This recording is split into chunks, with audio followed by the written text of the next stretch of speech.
Hello friend, कैसे हो? I hope सब बढ़िया हो। तो फ्रेंड्स, आज हम अपने चैनल पर एक न्यू एनिमे सीरीज स्टार्ट करने वाले हैं जो कि बहुत ही ज़्यादा एक्शन और थ्रिलर से भरपूर होने वाली है।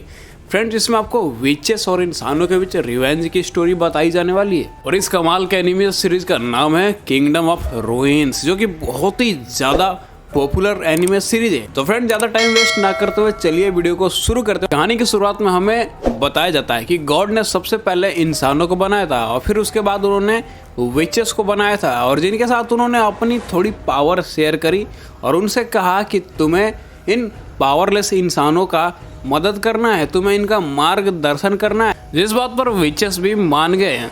उन्होंने कसम खाई कि वो खुद को इंसानों की मदद करने के लिए, उनका साथ निभाने के लिए खुद को भी कुर्बान कर देंगे। लेकिन आज के टाइम में इंसानों ने विचेस का ही नरसंहार करना शुरू कर दिया है। हमें रेडिया एम्पायर दिखाया जाता है जहां पर विचेस का शिकार करने की प्रथा को चालू कर दिया गया है। और फिर हम लोग एम्पायर से मीलों दूर एक लड़के को देखते हैं जिसका नाम एडोनिस है, जो कि एक बीच का स्टूडेंट है और उसकी मास्टर का नाम क्लोई है, जो कि कमाल की आइस मैजिशियन है। और ये दोनों इंसानों से अपनी जान बचाकर इधर उधर भागते फिर रहे हैं। क्लोई पेपर मैप का इस्तेमाल करके लोकेशन का पता लगाने की कोशिश कर रही होती है, लेकिन तभी एडोनिस अपने स्मार्टफोन का इस्तेमाल करके बड़ी आसानी से लोकेशन का पता लगा लेता है। क्लोई उसके ऊपर काफ़ी ज़्यादा गुस्सा होने लगते हैं। वो कहते हैं कि बेवकूफ़ लड़के, तुम स्मार्टफोन का यूज करोगे तो उन्हें हमारी लोकेशन का पता चल जाएगा।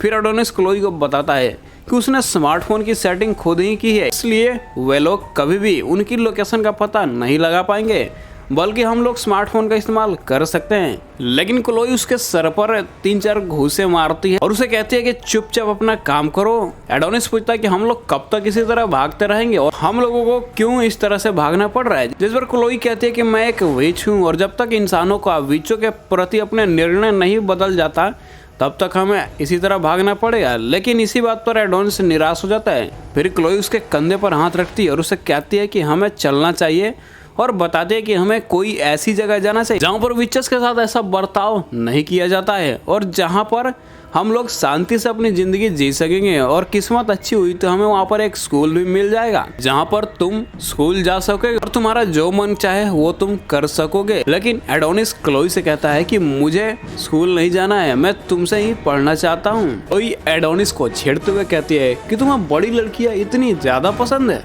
एडोनिस मन ही मन सोचता है कि तुम इतनी शांत कैसे हो, क्या तुम्हें गुस्सा नहीं आता? इंसान हमारे साथ क्या क्या कर रहे हैं, क्या हम लोग अपने मैजिक का इस्तेमाल करके उन्हें हमेशा के लिए मिटा नहीं सकते?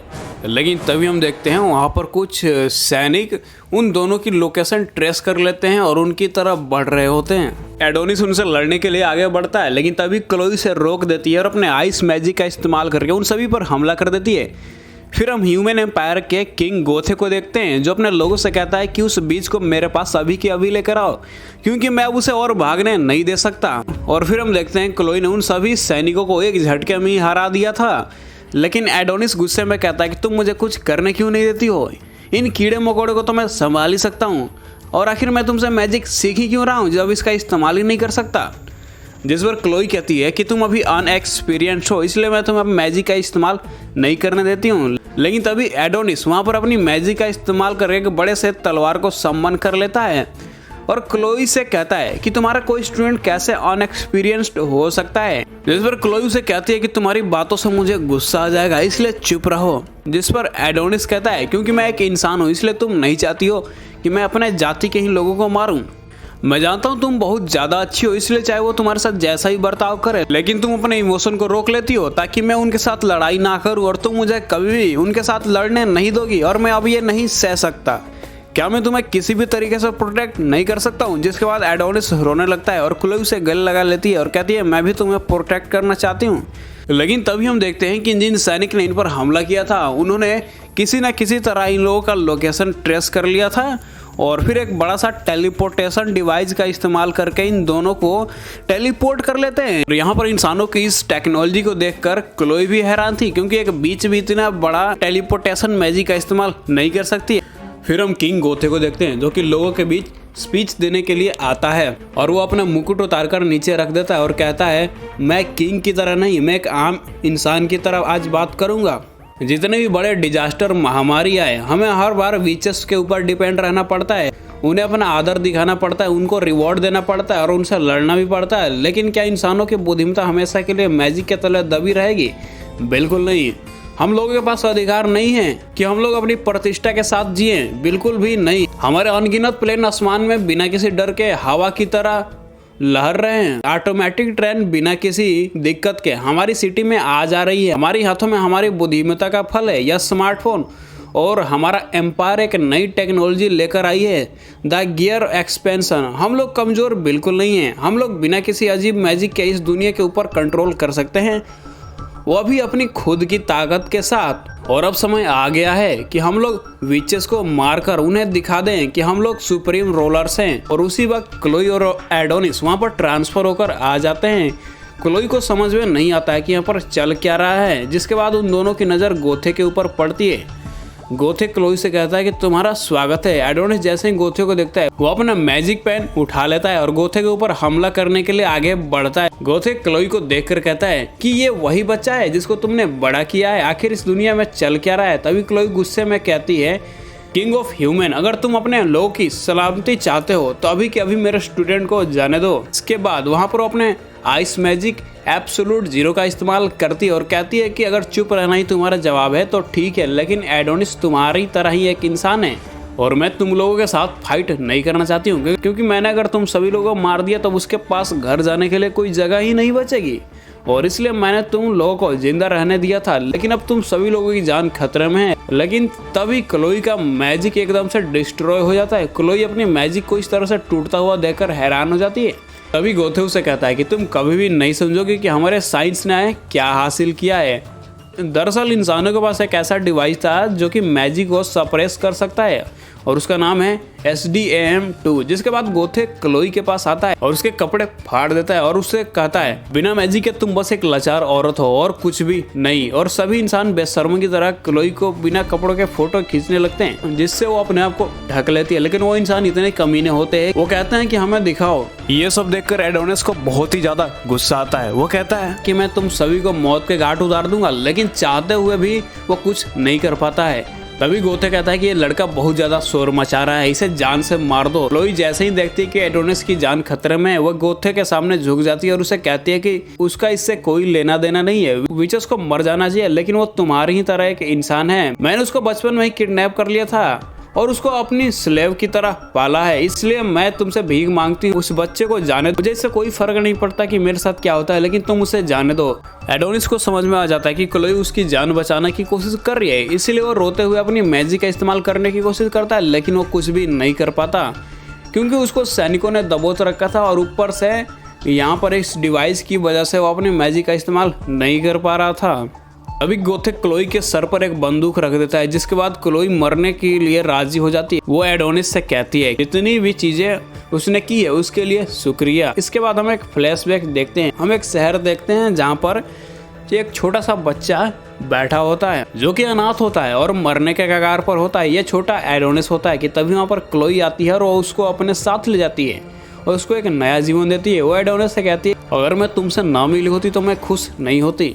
और जैसे ही क्लोई एडोनिस को आई लव यू कहने वाली होती है कि तभी गोथे उसके सर में गोली मार देता है, और इसके बाद वहाँ खड़े सैनिक भी उसको गन से छल्ली छल्ली कर देते हैं। और तब एडोनिस क्लोई को अपनी आंखों के सामने मरते हुए देखता है। तब उसको उसके साथ बिताए हुए सारे लम्हे याद आने लगते हैं, जिसके बाद इंसान ने इतिहास की सबसे ताकतवर बीच को मार गिराया था और यह साबित कर दिया था कि इंसान सबसे ताकतवर है। वो इसके सर को काट देते हैं और गोथे उसके सर को हाथों में उठा लेता है और लोगों को दिखाता है, जिसके बाद सारे लोग खुशी से शोर मचाने लगते हैं। फिर हमें गॉड की कही गई कुछ बातें सुनाई जाती है।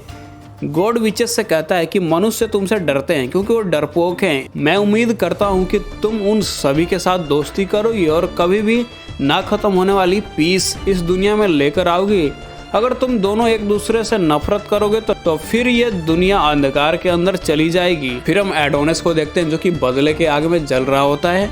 उसकी आंखों में हम इंसानों के प्रति उबलते हुए खून को साफ साफ देख पाते हैं।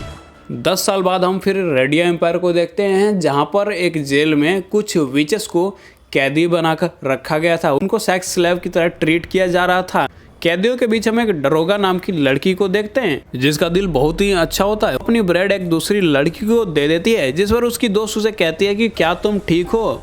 तुमने अपना ब्रेड किसी और को दे दिया। लेकिन दरोगा उसे कहती है कि मेरा पेट भरा हुआ है, मैं बिल्कुल ठीक हूँ। और उसकी दोस्त उसे कहती है कि पता नहीं तुम्हारे जैसी लड़की यहाँ पर क्यों फंस गई। इसके बाद वो उसे बताती है कि इस दुनिया में लड़ाई कभी भी नहीं रुकेगी, सब कोई बस अपने ही टेक्नोलॉजी को बढ़ाने के चक्कर में लगा हुआ है। और वो लोग कहते हैं कि इंसानियत तब खुश होंगी जब वीच इस दुनिया से हमेशा के लिए चली जाएंगी। क्या सच में ऐसा होने वाला है डरोका? और इतना कहकर उसकी दोस्त रोने लगती है और बहुत ज्यादा उदास हो जाती है। जिसके बाद डरोका वहाँ पर कुछ डॉल्स वगैरह लेकर आती है और उनके साथ खेल कर अपनी दोस्त का मूड ठीक कर देती है और फिर अन्ना हंसने लगती है। लेकिन तभी वहाँ पर कुछ गार्ड आते हैं और 218 नंबर की कैदी को ढूंढ रहे होते हैं उसको ले जाने के लिए। और ये नंबर डरोका की फ्रेंड का होता है, जिसको डरोका देख लेती है और वो उसके साथ अपना जो भी नंबर प्लेट होता है उसको एक्सचेंज कर लेती है और खुद उनके साथ चली जाती है। ये देखकर उसकी फ्रेंड बहुत ही ज्यादा रोने लगती है कि तुमने मेरी जगह पर अपनी कुर्बानी क्यों दे दी। जिसके बाद हम लोग डरोका को जेल के इंचार्ज के सामने देखते हैं। वो डरोका से कहता है कि इतनी हैरानी से ना देखो, हमने तुम्हारी बॉडी को चेक कर लिया है, हमारी बॉडी लॉर्ड को खुश करने के लिए काफी है। दरअसल इस जगह को चलाने के लिए काफी ज्यादा पैसों की जरूरत पड़ती है, जिसके लिए हमें काफी ज्यादा टैक्स पेयर चाहिए और इसीलिए मुझे तुम्हें लोगों को सर्व करना पड़ेगा। और जब डरोका अपने पीछे देखती है तो वहां पर कुछ विचेस की डेड बॉडी पड़ी मिलती है, जिनका हालत बिल्कुल भी ठीक नहीं था। डरोका उनको देखकर कहती है कि ये काफी भयानक है। लेकिन इंचार्ज इससे कहता है हम लोगों ने गियर एक्सपेंशन को यूज किया था और इससे इंसानों को आगे बढ़ने में काफी मदद मिली है। हमने उनका साइंटिफिक और मिलिट्री ताकत का इस्तेमाल किया और इसका इस्तेमाल हमने विचेस को हराने के लिए किया था। जिसके बाद डरोका समझ जाती यहाँ से किसी न किसी तरह भागना पड़ेगा। जिसके बाद वो इंसान डरोका की एक फोटो खींच लेता है, लेकिन डरोका इसी बात का फायदा उठाती है और वो इंचार्ज की उंगली को नोच लेती है। और जिसके बाद डरोका इंचार्ज का फोन छीन लेती है और वहां से भाग जाती है। डरोका फोन को खोलने की कोशिश करती है, लेकिन फोन पर वॉइस लॉक लगा रहता है। फिर डरोका अलग अलग तरह की वॉइस को यूज करती है फोन को खोलने के लिए, लेकिन फोन नहीं खुलता है। और फिर डरोका इंचार्ज की वॉइस में ही बोलती है और फिर वो फोन खुल जाता है। जिसके बाद डरोका उनसे कहती है कि यहाँ जितने भी दरवाजे हैं सबके लॉक खोल दो। और फिर वहाँ जितने भी दरवाजे होते हैं सब खुल जाते हैं। और जिसके बाद डरोका सभी कैदियों से कहती है कि यहाँ से निकलकर सारे भाग जाओ। बाद सारे कैदी जेल से निकलकर इधर उधर भागने लगते हैं और डरोका एक बहुत ही पुराने कमरे में चली जाती है, जिसके अंदर हम एक बड़ी सी मशीन को देखते हैं। और तभी वहाँ पर गार्ड्स भी आ जाते हैं और वो लोग उस मशीन को जल्दी से जाकर प्रोटेक्ट करते हैं, उसे खोलने से रोकते हैं। लेकिन इससे कोई फायदा नहीं होता, उसका भी दरवाजा खुल जाता है और सील टूट जाती है। जिसके अंदर हम देखते हैं एडोनिस को मम्मी की तरह पट्टियों में लपेटकर सील करके रखा हुआ था। और जब उसको पता चलता है कि उसकी सील टूट गई है तब उसकी आंखें खुल जाती हैं, जो कि इंसानों से बदला लेने के लिए भड़क रही थी। और ये एपिसोड यहीं पर खत्म हो जाता है। तो फ्रेंड मिलते हैं आपसे नेक्स्ट एपिसोड में, तब तक के लिए friend take care and goodbye. और फ्रेंड वीडियो अच्छी लगी तो वीडियो को लाइक जरूर से कर देना और ऐसे ही वीडियोस देखने के लिए हमारे चैनल को भी जरूर से सब्सक्राइब कर लेना।